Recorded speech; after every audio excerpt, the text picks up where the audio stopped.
Hi friends, आज हम management के एक बहुत ही इंपॉर्टेंट टॉपिक का नाम है हमारे प्रशिक्षण एवं विकास, जिसको अंग्रेजी में कहते हैं ट्रेनिंग एंड डेवलपमेंट। इसके बारे में काफी डिटेल से चर्चा करेंगे। आप हमारे साथ बने रहिए ताकि आपको इसके बारे में जानकारी हो सके। तो शुरुआत करते हैं आज का टॉपिक। सबसे पहले ये दो शब्द है, शब्द मतलब प्रशिक्षण और विकास। इन दोनों शब्दों के मतलब इनकी परिभाषा देखते हैं। सबसे पहले देखते हैं प्रशिक्षण या ट्रेनिंग क्या होती है, इसकी परिभाषा क्या है। मतलब किसी विशेष कार्य को करने के लिए कर्मचारी की ज्ञान, कौशल, अभिरुचि और व्यवहार में वृद्धि करना। क्या किसी विशेष कार्य को करने के लिए कर्मचारी की ज्ञान, कौशल, अभिरुचि और व्यवहार में वृद्धि करना ही क्या कहलाता है? प्रशिक्षण कहलाता है। बात करें इसमें किस बात पे फोकस किया जाता है, मतलब वर्तमान जो कार्य करता है व्यक्ति, उस पे इसमें फोकस किया जाता है और यह सुनिश्चित करना है कि कर्मचारी आज के काम को प्रभावी ढंग से कर सके। क्या हमारे इस पे केंद्रीय बिंदु क्या होता है प्रशिक्षण का, कि जो कर्मचारी आज जो को काम कर रहा है उसको प्रभावी ढंग से कर सके, इसके लिए उसे प्रशिक्षण या ट्रेनिंग दी जाती है। फिर विकास या डेवलपमेंट की बात करें, इसकी परिभाषा क्या होगी? मतलब सीखने के अवसरों का निर्माण करना, जो कर्मचारी के कार्य निष्पादन और व्यक्तिगत निष्पादन दोनों में ही सुधार लेके आता है। क्या सीखने के अवसरों का निर्माण करना, जो कर्मचारी के कार्य निष्पादन और व्यक्तिगत निष्पादन दोनों में सुधार लेके आता है। अब बात करें विकास के दौरान या डेवलपमेंट के दौरान किस बात पे जोर दिया जाता है या इसका केंद्र बिंदु क्या है। तो जो हमारी भावी भूमिकाएं, मतलब भविष्य के अंदर जो हमें भूमिका निभानी है और जिम्मेदारियां होती है, उस पे फोकस किया जाता है। इससे क्या है, व्यक्ति की समग्र क्षमता का निर्माण किया जाता है। तो दोनों हमने देखा प्रशिक्षण और विकास की अवधारणा। अब हम देखेंगे प्रशिक्षण और विकास में मुख्य अंतर क्या क्या है। ये तो हमने अवधारणा देखी, अब दोनों में अंतर क्या है उसके बारे में देखते हैं। पहला अंतर आता है स्तर का। स्तर की बात करें तो प्रशिक्षण क्या है, निम्न स्तरीय और गैर प्रबंधकीय स्तर के लिए ज्यादा प्रयुक्त किया गया शब्द है। प्रशिक्षण की बात करें तो निम्न स्तरीय जो गैर प्रबंधकीय स्तर है, इसके लिए बहुत ज्यादा काम आता है। विकास की बात करें तो विकास किस में काम आता है, हमारे पेशेवर जो प्रबंधकीय स्तर है, ऊंचा स्तर, वहां के लोगों के लिए ज्यादा प्रयुक्त किया जाता है।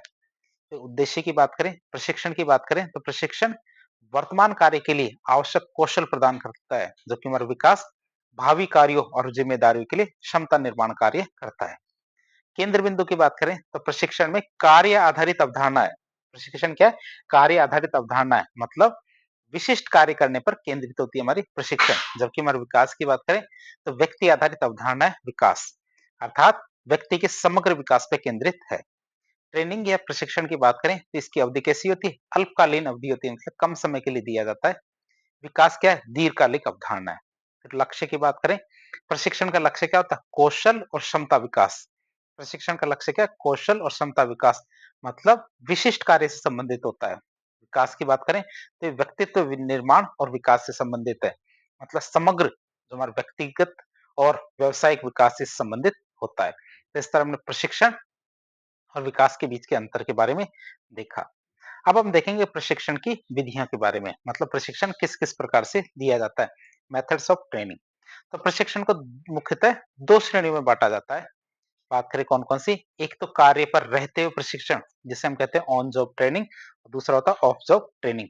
तो OJT, ये कार्य पर प्रशिक्षण या ऑन द जॉब ट्रेनिंग की बात करें, ये किस सिद्धांत, इसका सिद्धांत क्या है, मतलब करते हुए सीखना, लर्निंग बाय डूइंग, काम करते करते चीजों को सीखना हमारे ऑन जॉब ट्रेनिंग कहलाती है। प्रशिक्षण कहाँ होता है, कार्यस्थल पे होता है, जहाँ का आदमी काम करता है वहीं प्रशिक्षण दिया जाता है, जहाँ प्रशिक्षणार्थी सीखने के साथ उत्पादन में भी योगदान करते हैं। बात करें ऑन जॉब ट्रेनिंग की विधियों की, पहली विधि आती है हमारे इंडक्शन। इंडक्शन मतलब अभिविन्यास या आगमन। बात करें इसकी तो यहाँ क्या होता है, नए कर्मचारी के आगमन पर उसे संगठन की नीतियों, नियमों और संस्कृति का संक्षिप्त रूप में परिचय दिया जाता है।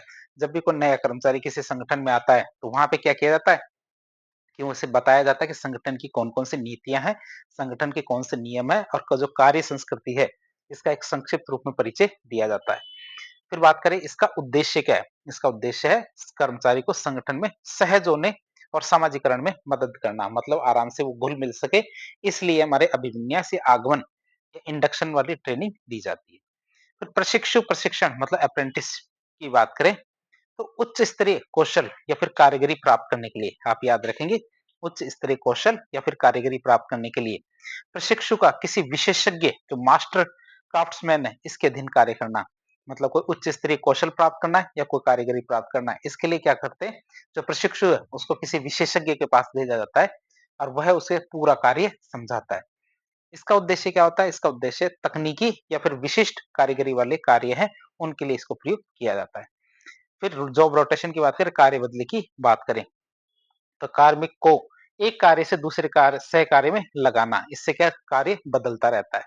इससे क्या होगा? कर्मचारी को संगठन के विभिन्न विभागों की, अलग-अलग विभागों की समग्र समझ मिलती है। मतलब अलग-अलग सीटों पर वो काम करेगा, अलग-अलग कार्य करेगा, तो संगठन की जितने भी विभाग है, उनकी समग्र समझ उसे हो जाएगी।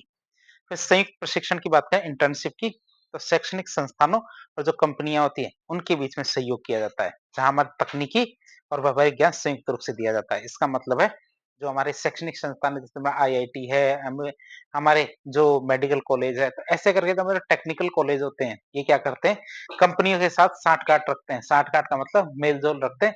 इसमें क्या है, जो कॉलेज के अंदर पढ़ते हैं, उनको कंपनी के अंदर क्या है कि ट्रेनिंग मिलती है, मतलब प्रैक्टिकल नॉलेज के लिए ये दिया जाता है, हमारा संयुक्त प्रशिक्षण या इंटर्नशिप। इसके बदले उन्हें कुछ राशि भी मिलती है, पैसा भी मिलता है। तो छात्रों को कार्य अनुभव प्रदान करना इसका उद्देश्य है।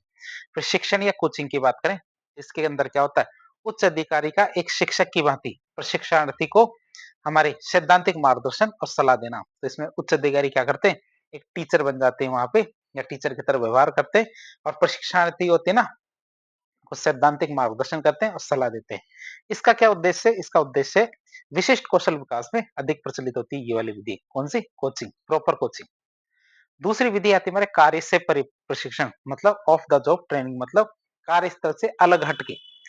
सिद्धांत की बात करें, प्रशिक्षणार्थी को कार्यस्थल से अलग, जैसे कोई प्रशिक्षण केंद्र है या फिर कोई कॉलेज है, वहां प्रशिक्षण दिया जाता है, ताकि बिना कार्य के दबाव और व्यवधान की वो चीजें सीख सके। मतलब उसे बीच बीच में कोई कार्य नहीं करना है, इसके दौरान कार्य से परे प्रशिक्षण। बात करें इसकी विधियों की, कौन कौन सी विधियां? पहली विधि आती है कक्षा कक्ष व्याख्यान, जैसे क्लासरूम लेक्चर्स कहते हैं। तो इसके अंदर क्या होता है, पेशेवर व्यक्तियों के द्वारा सूचना, कार्य प्रणाली या फिर विचारों को व्याख्यान, प्रेजेंटेशन और समूह चर्चा के माध्यम से समझाना, ये हमारा कक्षा कक्ष व्याख्यान होता है। इसका उद्देश्य क्या है? बड़ी संख्या में कर्मचारी को सैद्धांतिक ज्ञान प्रदान करना। इसका उद्देश्य क्या है? बड़ी संख्या में कर्मचारी को सैद्धांतिक ज्ञान प्रदान करना इसका उद्देश्य होता है। फिर प्रकोष्ठ प्रशिक्षण की बात करें, तो वेस्टिब्यूल ट्रेनिंग की बात करें, तो इसके अंदर क्या होता है, प्रशिक्षण देने के लिए कृत्रिम जो हमारे प्रशिक्षण केंद्र की स्थापना की जाती है, जहाँ कर्मचारी वास्तविक उपकरणों पर कार्य करना सीखते हैं। एक तरह का एक कृत्रिम रूप से प्रशिक्षण केंद्र तैयार करेंगे, जहां पे हमारे क्या करेंगे, प्रशिक्षणार्थी या कर्मचारी वास्तविक जो उपकरण है जिसपे वो काम करेंगे बाद में, उस पे क्या है, काम करना सीखते हैं। इसका उद्देश्य क्या है, वास्तविक कार्यस्थल पर व्यवधान डाले बिना सुरक्षित अनुभव प्राप्त करना, कि उन्हें काम भी नहीं करना और किसी भी तरह की कोई अड़चन भी नहीं आएगी, और इस तरह से जो सुरक्षित अनुभव प्राप्त करना। तीसरा आता हमारा कौन सा, केस स्टडी। केस स्टडी की बात करें, तो प्रशिक्षणार्थी को वास्तविक व्यावसायिक समस्याओं का विश्लेषण करने और समाधान खोजने के लिए प्रेरित करना या प्रोत्साहित करना। तो ये ऐसा किया जाता है, जो प्रशिक्षणार्थी होता है उसे केस स्टडी दी जाती है, उसे समझाया जाता है कि ऐसी परिस्थिति हो तो आपको कैसा व्यवहार करना है। इससे क्या होगा, जब वो बार बार जब व्यवहार करना सीखेगा, तो समस्या का समाधान करना भी वो सीख लेगा। तो पहले तो वो क्या करेगा, व्यावसायिक समस्याएं होती हैं उनको विश्लेषण करेगा और फिर समाधान खोजने का प्रयास करेगा। इससे क्या होगा, इसका उद्देश्य हमारे विश्लेषणात्मक और निर्णय लेने के जो कौशल है उसको कर्मचारी के अंदर विकसित करना इसका उद्देश्य है। अगली हमारी तकनीक है समूह परिचर्चा, जिसे ग्रुप डिस्कशंस कहते हैं। तो समूह में विचारों का आदान प्रदान और समस्या समाधान का कौशल का विकास करना इसका कार्य है। मतलब इसके अंदर क्या करते हैं, जब समूह में लोग बैठते हैं, कर्मचारी बैठते हैं, तो वे एक दूसरे के साथ विचारों का आदान प्रदान करते हैं, जिससे क्या होता है, समस्या समाधान का कौशल का विकास होता है। अब इस तकनीक के उद्देश्य क्या है? इसका उद्देश्य है संचार और टीम वर्क कौशल का विकास करना। क्या संचार और टीम वर्क कौशल है, इसका विकास करना। अब हम देखेंगे प्रशिक्षण और विकास की जरूरत क्या है और इसका महत्व क्या है, उसकी बात करें। प्रशिक्षण और विकास मतलब ट्रेनिंग और डेवलपमेंट क्या है, एक निवेश है, जो किसके अंदर किया जाता है, हमारे कर्मचारी के अंदर किया जाता है, जो क्या करता है, हमारे संगठन और कर्मचारी दोनों को बराबर लाभ पहुंचाता है। लाभ की बात करें, तो इससे संगठन को क्या लाभ होगा, उसकी बात करें। इससे पहला लाभ आता है, कर्मचारी की उत्पादकता दक्षता में वृद्धि होती है। दूसरा लाभ हमारे कर्म जो भावी कार्मिक है उनका आधार तैयार होता है। तीसरा लाभ होता है हमारे गलतियों के दोहराव पर नियंत्रण आता है और बर्बादी में कमी आती है। अगला लाभ है हमारे तकनीकी और आर्थिक परिवर्तनों से में आसानी से सामंजस्य बिठाया जाता है। इसके अंतर्गत क्या किया जाता है, लाभ में तकनीकी जो आर्थिक परिवर्तन है उनमें आसानी से सामंजस्य बिठा दिया जाता है। फिर आकस्मिकता से बचाव, मतलब कि अचानक कर्मचारी के सामने कोई समस्या आती है तो वो डर जाएगा। यदि उसे प्रशिक्षण मिला हुआ है तो वह डरेगा नहीं और उसका सामना करेगा और क्या एक नेतृत्व क्षमता का विकास कर लेगा। तो ये तो हमारे लाभ हो गए किसके लिए, नजरिए से, तो हमारे संगठन के नजरिए से कुछ लाभ थे। अब देखेंगे हम कर्मचारी के नजरिए से लाभ। पहला लाभ होता है अधिक आय सृजनता, क्यों, क्योंकि वह इसे ट्रेनिंग मिल चुकी है, इससे उसका डेवलपमेंट होगा। इससे क्या है, वह हायर पोस्ट पे भी जा सकता है, इससे उनकी आय बढ़ेगी। फिर संतोष की भावना में वृद्धि, यदि व्यक्ति को चीजें आती है तो उसका संतोष का लेवल बढ़ता है। फिर कौशल ज्ञान और अनुभव में वृद्धि, क्यों, व्यक्ति जब ट्रेनिंग करता है तो उससे क्या होगा, उसके कौशल ज्ञान और अनुभव में वृद्धि होती है और उसके आत्मविश्वास में भी बढ़ोतरी होती है। कैरियर विकास के अवसर और बाजार में रोजगार योग्यता में वृद्धि इससे क्या है, व्यक्ति के या कर्मचारी के कैरियर विकास में अवसर बढ़ते हैं, साथ ही साथ बाजार में रोजगार योग्यता में वृद्धि होती है और समग्र व्यक्तिगत और व्यवसायिक विकास तो होता ही है। तो ये हमने कुछ नजरिए देखे कि संगठन की दृष्टि से और कर्मचारी की दृष्टि से हमारे प्रशिक्षण और विकास का क्या महत्व है, ये लाभ है। अब देखेंगे हम कार्य निष्पत्ति मूल्यांकन, जिसे कहते हैं परफॉर्मेंस अप्रेजल। तो कार्य निष्पत्ति मूल्यांकन या आकलन प्रणाली वो प्रणाली होती है जिसके द्वारा संगठन के द्वारा क्या है, निर्धारित लक्ष्यों का कर्मचारी के वास्तविक कार्य निष्पादन से तुलनात्मक अध्ययन किया जाता है कि जो कर्मचारी है उसने वास्तविक रूप से कितना कार्य निष्पादन किया है, किसके मुकाबले जो संगठन के द्वारा निर्धारित लक्ष्य थे। तो दो चीज है, एक तो संगठन ने जो लक्ष्य निर्धारित किए थे, दूसरा कर्मचारी के वास्तविक कार्य निष्पादन, दोनों का तुलनात्मक अध्ययन किया जाता है किसमें, कार्य निष्पत्ति मूल्यांकन में। बात करें इस कार्य निष्पत्ति मूल्यांकन की उपयोगिता क्या है। इस प्रणाली से क्या होगा, संगठन कर्मचारी को पदोन्नति, वेतन वृद्धि, सेवा शर्तों में परिवर्तन और सबसे महत्वपूर्ण रूप से क्या, प्रशिक्षण और विकास नीतियों का निर्धारण करने में सक्षम होता है। और ये हमारे ट्रेनिंग और डेवलपमेंट की आवश्यकता की पहचान करने पर का आधार होता है। इसको ट्रेनिंग या डेवलपमेंट की कितनी आवश्यकता है, इस चीज को चेक करने के लिए कार्य निष्पत्ति मूल्यांकन बहुत ज्यादा जरूरी है। इस तरह आज एक लेक्चर के जरिए हमने विकास और प्रशिक्षण इन दोनों के अवधारणा को काफी डिटेल से देखा। तो इस प्रकार के इन्फॉर्मेटिव वीडियो देखने के लिए हमारे चैनल से जुड़े। वीडियो यदि पसंद आता है तो वीडियो को लाइक करें, चैनल को सब्सक्राइब करें, अपने दोस्तों के साथ शेयर करें। धन्यवाद।